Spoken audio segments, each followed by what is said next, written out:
everyone, and welcome back to my channel. If you've never been here before, my name is Kaylee. I'm a licensed esthetician in Virginia, and before we get into today's topic, I just want to say thank you to everyone who gave me almost 500 views on my last video, which was a day in my life at work as an esthetician. I hadn't been on YouTube in a while, and then the other day when I checked my account, I saw there was that many views and I was shocked. And I know compared to other actual big YouTubers, that's not a lot, but it's a lot to me. That was huge for me to see that. It made me so happy and just all the more excited to make new relevant videos that are hopefully helpful and enjoyable for you guys to watch. So thank you so much, and I really hope you enjoy today's topic, which is going to be shopping for skincare. I thought this topic would be good, helpful, and relevant for anybody, no matter who you are, because at some point we all shop for skincare, whether it's from the grocery store or from your esthetician or local spa. I want to start out with bad ingredients generally. Now, there are some exceptions where bad ingredients are okay depending on what they're paired with, but most of the time these three are not very good. So first one is going to be sodium lauryl sulfate, and that is one that's high in the ingredient list of Cetaphil face wash that you can get at the drugstore or the grocery store. So that's why anytime, I know it's a really popular face wash, but I hiccup every time I talk. I'm sorry. My family will tell you, like, I'll be in the middle of telling a story and I'll be like, hold on, it just needs to pass. Anyway, I know it's a really common, popular face wash because it's so inexpensive and it's simple, and even some dermatologists recommend it, but it is pretty drying. Sodium lauryl sulfate is a sulfate, and not all sulfates are bad. You need sulfates in a cleanser to get that foaming action, but sodium lauryl sulfate is particularly drying, and it's pretty high up there in the ingredient list of Cetaphil face wash, at least last time I checked, which was only like a month ago. So unless they've changed their ingredient list since then, I don't recommend Cetaphil or sodium lauryl sulfate in general. Second ingredient that I want to mention is denatured alcohol. Now, on your ingredient list, this is going to say alcohol denat. So alcohol, D-E-N-A-T. That stands for denatured alcohol. Also pretty overly drying and stripping. In general, you want to avoid that one. You also want to avoid perfume. It's probably gonna say parfum. And if it's at the very bottom, last few of the ingredient list, I wouldn't worry so much, but if it's pretty high up there and there's multiple, that's not a very good product in general. So now that we have a few bad ingredients out of the way, I want to talk about ingredient claims. So a lot of times you'll see the star ingredient of a product featured on the front. The best example I can think of right now is Neutrogena, the whole Hydro Boost line. It's pretty new, and they have serums, moisturizers, creams, and they all tout that they have hyaluronic acid. Now, it's true that they have hyaluronic acid, but if you flip over the bottles and start reading the ingredient list, you'll see that it's pretty far down on the list. And the lower something is on the ingredient list, the less amount of that ingredient there is. So the very first thing you see on the list is what there's most of, and at the bottom, that's what there's the least of. So whenever something is claiming on the front of the product that it has this, and that in it, you just want to make sure that there's enough of it in there to actually be effective for your skin. So usually the first 5 to 7-ish spots on the list is a great area for those main ingredients to be in. A third thing you want to look out for is over-the-top claims. Now, I know most people these days are aware that there are some over-the-top claims about some skincare products, and they're pretty easily recognized now. I don't think people are naive to that as much as maybe they used to be, but of course anything that says like turn back the years overnight or cure your acne, those claims aren't true. Anything anti-aging or that can actually get rid of some fine lines and wrinkles takes a little while. And then as far as acne, there is no cure for acne. You can manage your acne, you can clear it up, but everything takes time. So just anytime there's some over-the-top claim, just take it with a grain of salt. A fourth thing you want to look out for are non-FDA regulated claims. So some common ones would be all natural, non-comedogenic, chemical-free, organic, clean, and fragrance-free. It's shocking that there are that many and that brands are able to put this on the front of their product without it being regulated by the FDA, but I just wanted to throw it out there that it's not regulated, and since it's not regulated, everyone could have their own definition or interpretation of what these terms mean. So for example, all natural. Now there are some products of course are more natural than others. For example, let me show you this line right here, Clarity. I'm sure this is backwards on camera, but Clarity RX, one of the 2 brands we use at my spa, Hand and Stone. We use Clarity along with Dermalogica. Clarity is probably the most natural brand I've ever known of and experienced. I feel like it has no synthetic anything. So it makes sense to think that all natural would be more easily accepted by your skin since it's not synthetic, and that it would have less chance of irritation, but that's definitely not true. And that's fantastic that they're so natural, but all natural doesn't always necessarily mean better. I know that these days people want all natural everything, and there's nothing wrong with that, but there's also nothing wrong with products that have more synthetic or chemical ingredients either, because cosmetic chemists and scientists have come so far in their technologies, they're able to make certain things in the lab that are both safe for the skin but also create amazing change and effect. So you just have to realize that all natural is fantastic, but that doesn't in any way mean that a brand like Dermalogica, for example, that does not make Dermalogica bad, because they have both natural and synthetic ingredients, and that's totally fine because the synthetic ingredients they use are safe for your skin. So it's all about safety and clinical testing and trials. You just have to make sure that the ingredients being used, whether they're natural or synthetic, it's a lot about sourcing, how it's put in the formulation, what it's paired with. So it's a lot more complex than just natural versus synthetic. And a lot of materials that people are allergic to are natural, in which case they might find Dermalogica works better for them. Honestly, anytime somebody fills out an intake form here and they put that they have allergy, it's always to something natural or plant derived. So, and then non-comedogenic. So there are definitely ingredients that are comedogenic, which means pore clogging. So non-comedogenic means it's a product that won't clog your pores. And that's not to say that every product that says non-comedogenic on it is lying. There are definitely ingredients that will not clog your pores and some that will. You just have to know that that term is not regulated by the FDA, so it's all about the ingredients. You can't just read non-comedogenic and take that for what it is. Always read the ingredient label, of course.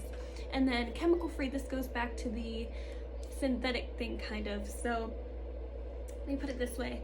Everything on Earth except for light and energy is a chemical. So you can't say a product is chemical free even if it's all 100% plant-based and natural. It's still a chemical. Some might have less harsh chemicals, which is good. So it's more about harsh chemicals being free of that. Organic is not regulated, clean is not regulated. So, but again, everyone has their own definition of organic and clean when it comes to skincare because they're not regulated. And then fragrance free, so they might mean free of synthetic fragrances. That doesn't mean that it's unscented. Okay, I know I've given you a lot to think about and a lot to digest about what to look for in skincare ingredients and claims and labels, but now I want to talk about where you buy your products. So a lot of people buy drugstore, a lot of people buy from the spa or from their local esthetician, or a mix of both. And I don't at all blame people who buy from the drugstore or from the grocery store. It's really confusing because there's so much information out there. There's TikTok, which I feel like is such a big influence for people when buying skincare. There's a lot of influencers too who are skincare enthusiasts but not licensed estheticians or actual skincare experts. So and then of course there are celebrities who either have their own skincare line or are partnering with a brand that they want to promote. And you just have to realize when it's any individual person who's giving skincare advice based on what worked for them, you have to realize that skin is so individual and everyone's different. What works for somebody is not going to necessarily work for you. Everyone has different genes, different skin types, different lifestyles, so they don't have a broad understanding of the skin in general. They just know what works for them. So I would say always take the advice of an esthetician or a dermatologist, a licensed professional, someone who knows and studies and works with all kinds of skin, not just their own. So with products, I feel like in my mind there are two categories. There's products that you can get from the drugstore and they're not going to be necessarily great, but they're not going to be harmful either.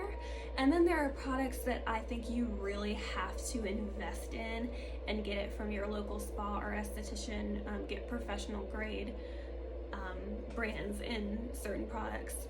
So for example, cleansers, toners, even moisturizers, maybe exfoliants, but I'd say no. Yeah, probably not exfoliants, because there are some really rough, damaging ones at the grocery store, like St. Ives, of course.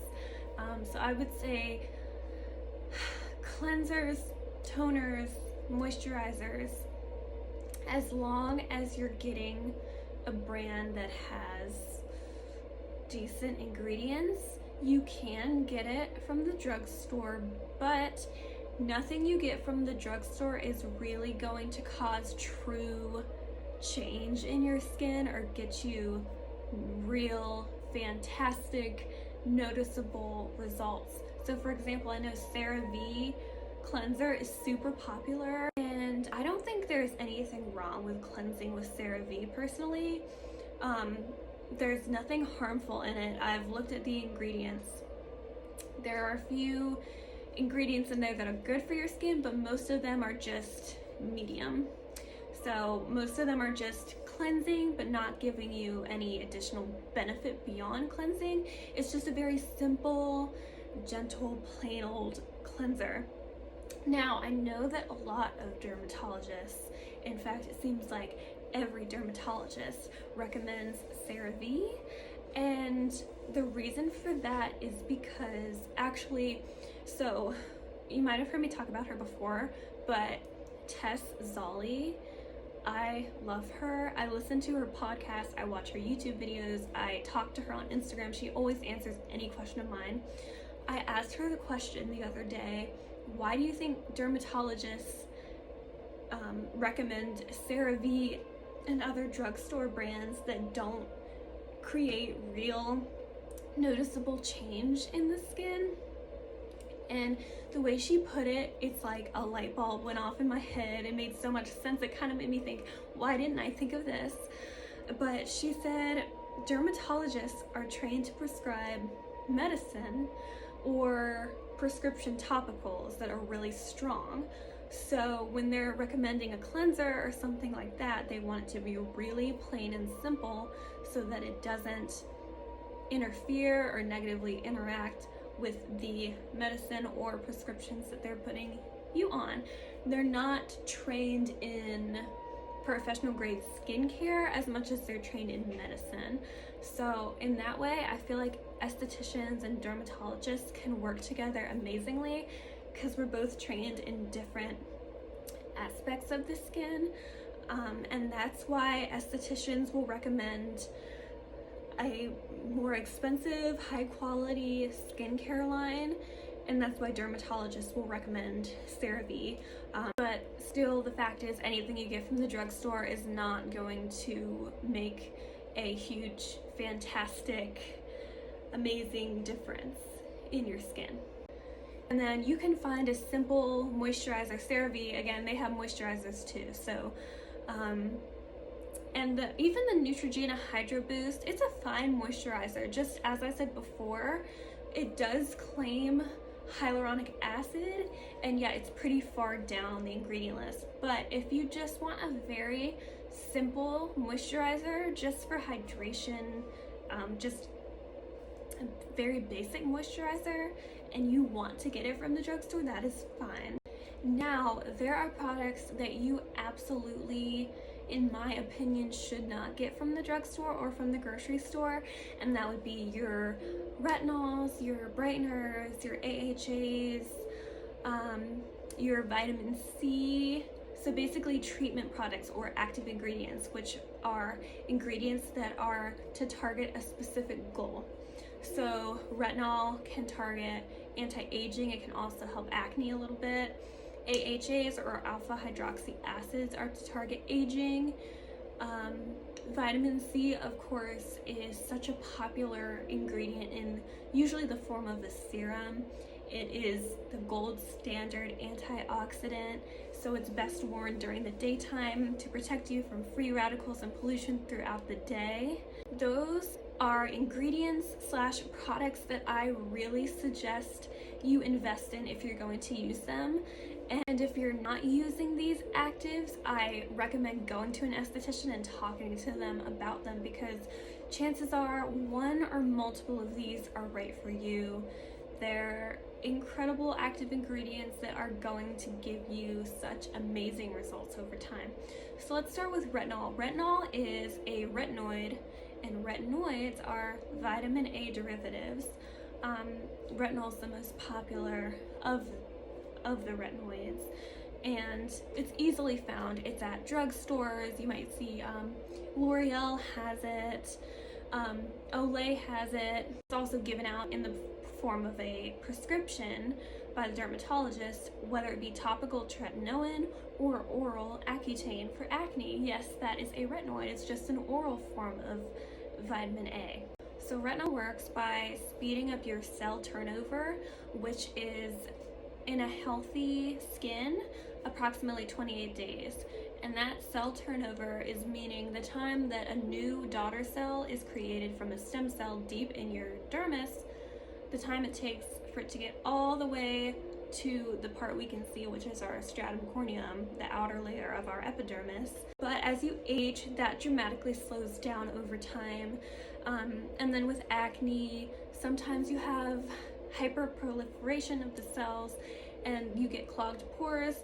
So that's why retinol helps with acne too, because you're turning over the cells and creating new healthy skin. Retinol can be difficult to stabilize. It's a more expensive ingredient to get, and the packaging is so important.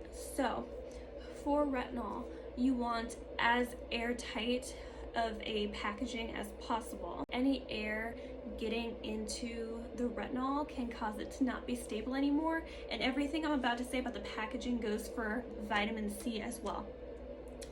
You want it to preferably be, you want it to preferably be either an airtight pump, or best case scenario, a little tube with a tiny opening that has a screw-on cap.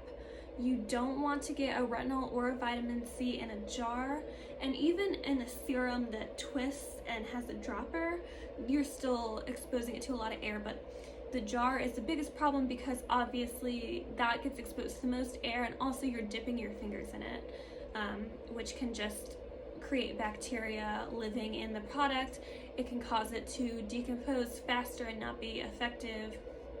There's just a lot of problems with jars. So for example, Olay has their, I think it's called retinol 34. It's retinol and then some number. They have their newer retinol in a jar. It's like a purple jar. It has decent ingredients, but it's in a jar, and that's just not a good idea. So for example, the retinol I use is Dermalogica Overnight Retinol Repair, and it is in one of those little tubes with the screw off cap. So that is the ideal condition for you to get your retinol. Last thing I'm going to say about packaging, and this goes for your vitamin C as well as your retinol, you want it to be in an opaque container. So you don't want it to be clear. Reason being is when light or sun gets to it, that can cause issues too. So a dark or just a totally opaque container is good. And then also with retinol and vitamin C, you want it to say the percentage, especially with retinol, I would say, because with retinol, it's important to not only start slowly, but start at a low percentage. So for example, I started out at 0.5% retinol. At some point, I'm gonna work my way up to 1%, but you want it to say the percentage so that you know what you're getting yourself into, and you know you're not starting too strong, because that can cause redness and sensitivity.